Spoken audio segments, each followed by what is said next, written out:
So I'd like to invite our guest, Sean Sherman, who is a member of the Oglala Lakota tribe. Come on out. Hello. He is a chef focused on the revitalization and evolution of indigenous food systems throughout North America.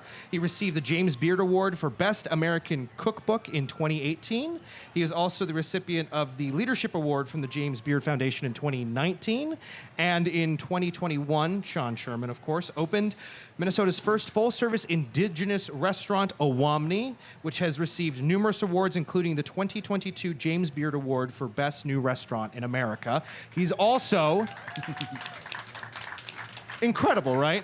Also, this year, he is the 9th annual recipient of the Julia Child Award. Is that correct? That's correct. And you're going to be receiving that award later this year in November, yeah? In November, yes. Fantastic. Yeah, and we had another big one this year. I was named one of Time Magazine's most 100 influential people in the world.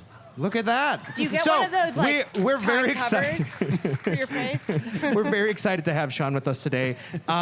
So thank you for being out here. Thanks for taking time out of your busy schedule to be here today. Absolutely, my pleasure. Awesome. Well, first things first, when you came in, I saw you were eating something, and so I'm curious, when you come to the fair, what is the thing you have to get? Well, I'm just, my good friend Yia here, he's here in the fair, so I'm excited to go visit his spot and check out his food, because he's got that cool dumpling this year.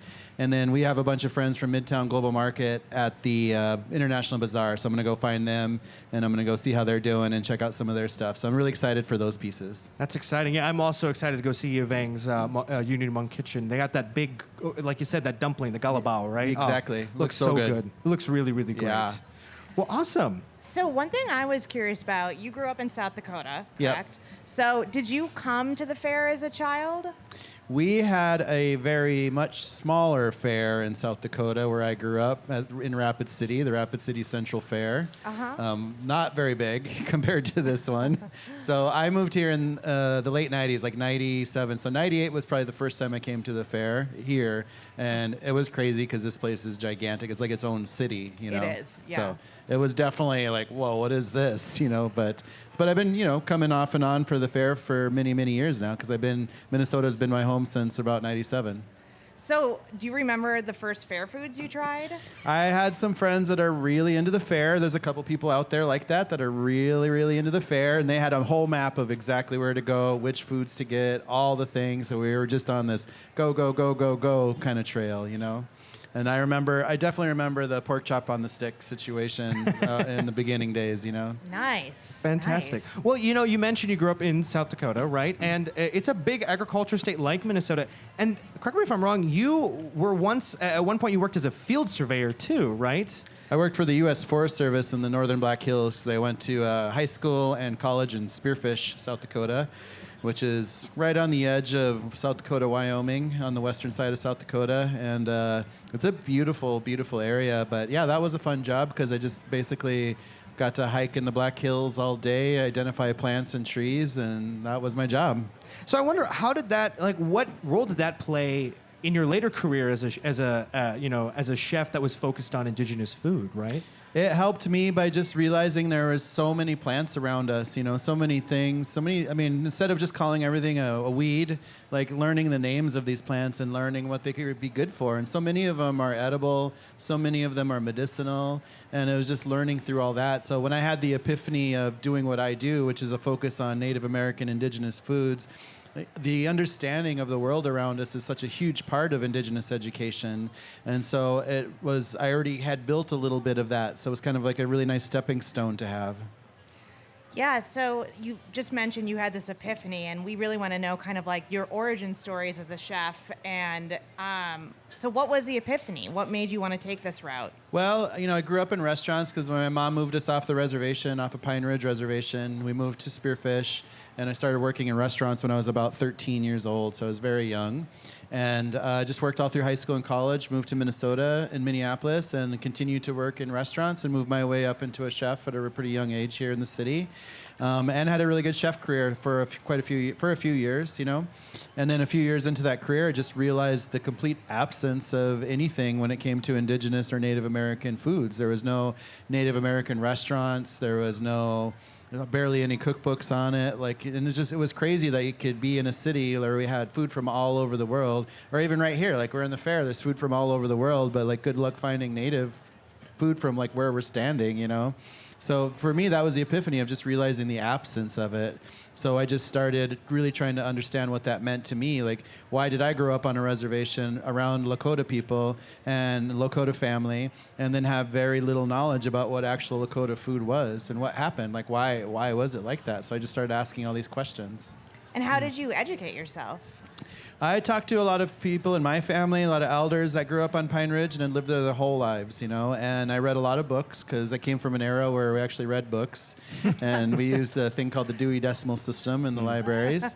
And I just, you know, I studied a lot. So I just self-educated myself on a lot of it. But I went to plants. I went to a lot of ethnobotany. I went to understanding how are indigenous peoples utilizing all of these plants around us and in the world around us, you know, like these plants, is it food? Is it medicine? Can you craft with it? And how did my ancestors utilize it? And started with that education, and just started playing. As a chef, I was just curious, like, what were my ancestors eating? How were they getting through long winters? Because, you know, like South Dakota is very cold, like Minnesota. And like we have a very short growing season in the summertime of like 5 good months. And then we have like 3 years of winter, right? And so it's a lot. So like I was just asking, like, how are we surviving those really long winter months? How were we preserving foods? What was our pantry? Yeah. And my philosophy to identify indigenous foods was, as a chef, was removing European influenced foods. So taking away things that were introduced to this continent.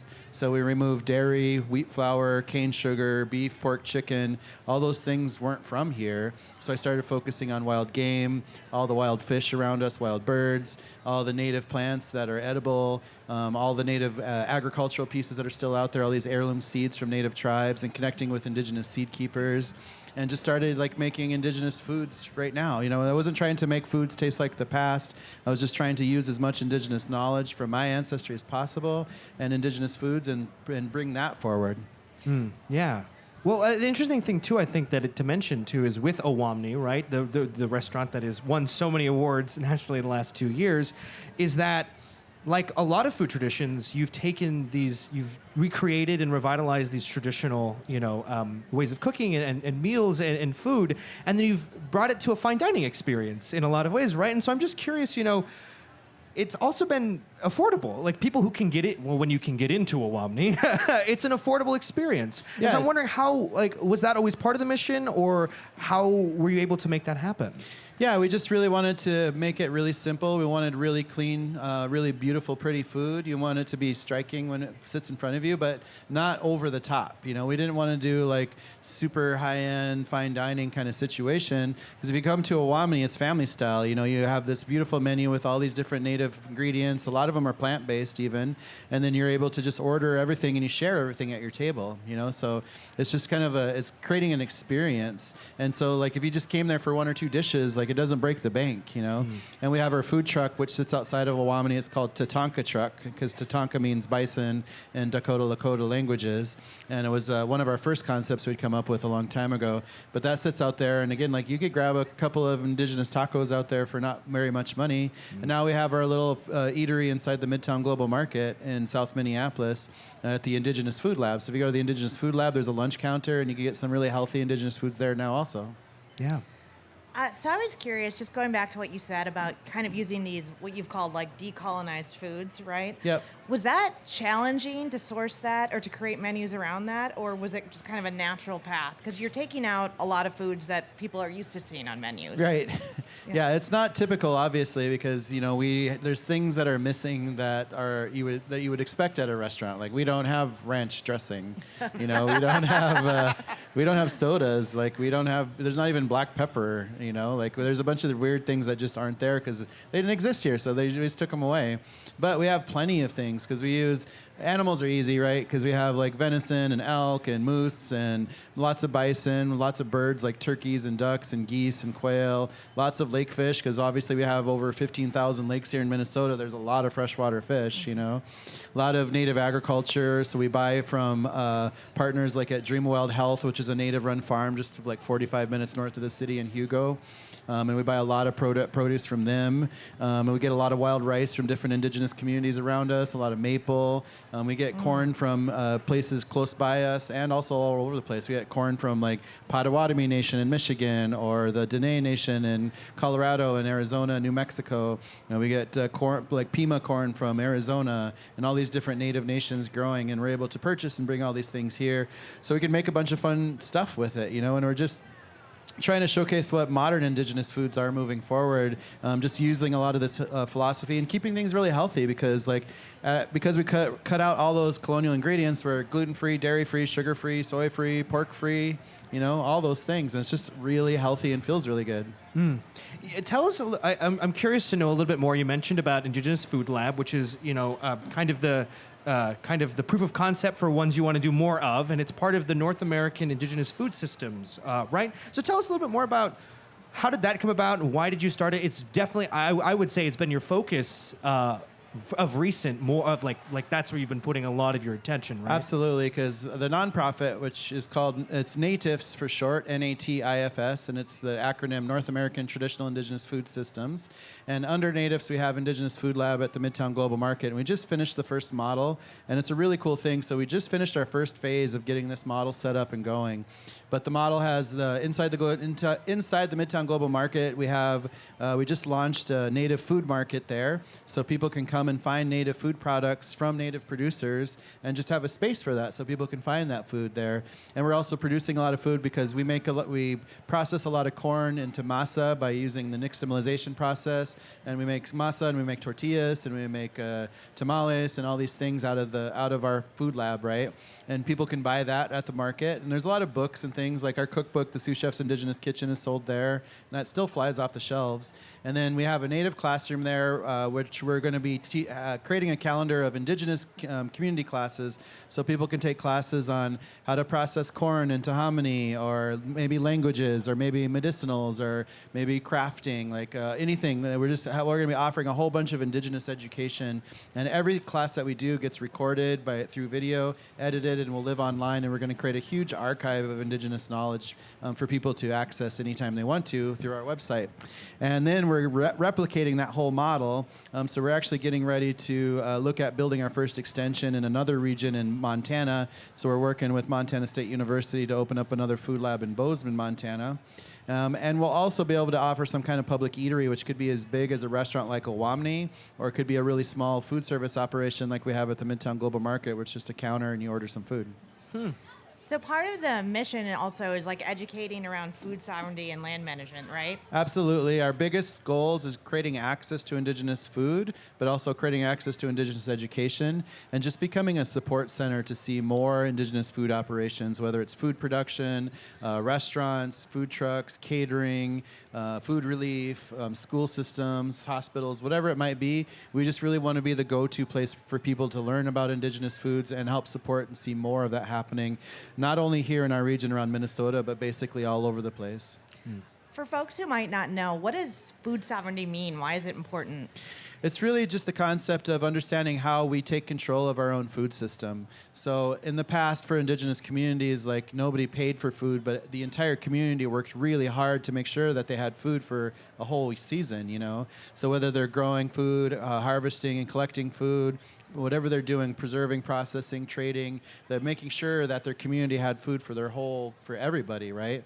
So food sovereignty is a notion of breaking away from government control of food systems a little bit, because after reservation systems were built, a lot of reservations, like where I grew up on Pine Ridge, still rely on government food systems, because I grew up primarily on commodity food program, which is just a government subsidy program that just gives us a lot of canned vegetables that are packed in sodium, canned fruits that are packed in sugar, government cheese, government powdered milk, government cereals, whatever it is. But there's a direct connection to that, and why some of our communities can have upwards to like 60% type 2 diabetes, and a lot of obesity. So it's not a healthy base. It's obviously not even close to being culturally relevant. So we want to change all of that situation by educating people on how to do this themselves, and being a support center to show them how to do it, and creating paths of distribution to move this food around to make sure they have access to the food.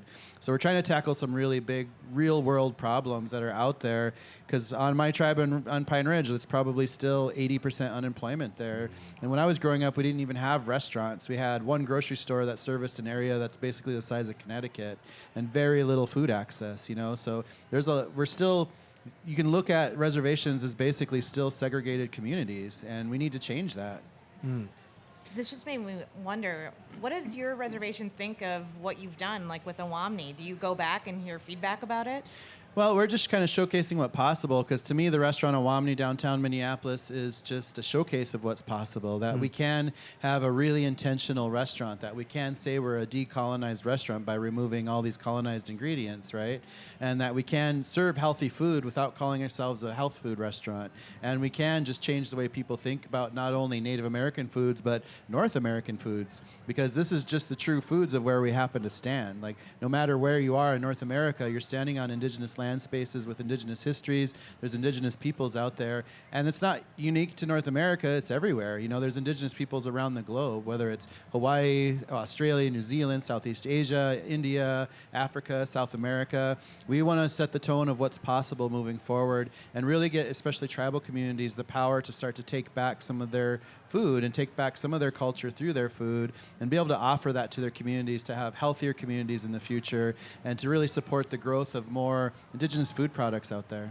One of the things that I think was also super fascinating that I just learned when we were chatting backstage was, you know, like you said, you want to do more. You want to have the ability to have more indigenous food labs across, you know, the world, it sounds like. And the cool thing about it is that you want it to be regional, right? You want it to be specific to, I mean, that's kind of the whole mission of this food sovereignty idea, right? Yeah, because each food lab becomes a regional center point to help develop all the food around us, you know, to help all the different tribes, because we have 11 tribes across Minnesota, to make sure that they have access to indigenous foods, that their kids can grow up with access to indigenous foods, that they have access to just the stories of these foods and how they're relevant to their cultures, you know, and why they're important, and to be able to maintain those stories and to be able to just grow forward with it, and just do whatever we can to support more and more of that, because it shouldn't be so unusual to find a Native American restaurant in North America. You know, we should be able to find Native American restaurants in every single city, every single region, but it's still not quite there yet. But, you know, we're just doing everything we can to help make that happen. Not all this might happen in my lifetime, and I'm okay with that. We're just trying to plant seeds for the future to make sure the next generations have access to all this. Wow. So you're also having an impact on the fair. I understand that your nonprofit just sponsored Indigenous Peoples Day here. Yeah, this was our 4th year here at the fair. We take over what's called Dan Patch Park, which is kind of over by the big, Grandstand, thank you. I got you. And then, so on Sunday this last weekend, we had Indigenous Peoples Day. So we had a full day of Indigenous programming. We had Native dancers, Native drummers, Native chefs, Native ethnobotanists, all sorts of things happening there, and just a whole bunch of Native nonprofit partners all over the place, in tents around us and stuff, and just had a big celebration of all that. And they pulled it off. I unfortunately wasn't here this year. I had to go to New York, but my team did an amazing job. I'm really proud of them, and I'm really proud that we can offer something indigenous, because when I first came here a few years back, like, there was very little diversity here at the fair, and we just like, why don't we have something Native here at the fair? So we worked really hard to find a space that would host us and be able to teach about Native American culture, Native American food, just Native American people in general. I mean, I think that's the fascinating part about all the work that you do as well, is that it's not just, obviously, because you're a chef, a lot of it has the focus on food, but it is more broadly about Indigenous education and educating people about their culture, and also people who now live on this land, also about, like, hey, this is the traditions and the culture of this place. You should learn it as well, right? Absolutely, yeah. I mean, as Indigenous peoples, we shouldn't be so invisible, you know. It should be so normal to see Native American foods all over the place, you know, and to understand the Native cultures and to know the names of the Native cultures that are around us, you know. And, you know, because in Minnesota, it's a Dakota name. Like, we should even just have awareness of some things around us, you know. So there's a lot to teach about, you know, but we're happy to offer this education and to share, because people are curious and people do want to know, you know, and it's important. So one of the things that we were talking about in the office, knowing that we were coming to talk to you about the fair, was So this is obviously such a food-centric place, and a lot of it is considered kind of this traditional American fare. Yeah, like but it Americana, actually- yeah. Americana. Yeah. But it actually has a lot of roots in indigenous foods.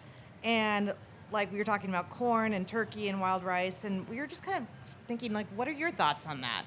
I mean, I would love to. I think eventually we will have some kind of food offering here at the fair, depending on how we move forward with that. But I think it would be fun to just be able to offer something that really features what are the true foods of Minnesota, right? You know, because we should be very proud of our wild rice. We should be really proud of some of the heirloom corns that the tribes here had grown for countless generations. You know, we should be really proud of all these other produce pieces that are out there and all these amazing wild foods around us, whether it's blueberries or maple or whatever it is. Like, there's so much opportunity to showcase like what does true Minnesota taste like, just like you would experience if you go to Owamni. Thank you, everybody, so much for coming out and visiting NPR News today. And thanks again to Chef Sean Sherman. Thanks to Alex, too. Thank you. Thank you, Jacob.